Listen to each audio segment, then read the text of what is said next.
رانش و ساق پاش که یکم درشت‌تر بود الان این با قشنگه. سلام پیداش خدمت کردیم.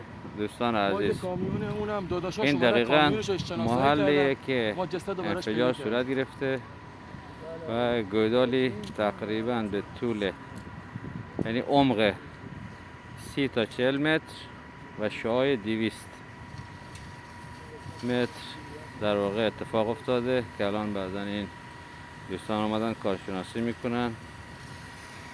ما هم داریم اینجا یک قسمتی داریم فیلم برداری میکنیم که بفرستیم برای شماها عزیزان.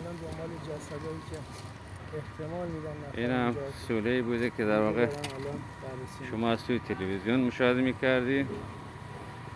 الان دقیقا همیت اصلا چیزی به عنوان یعنی شرکت یا محوطه سازی هیچ اصلا خرابه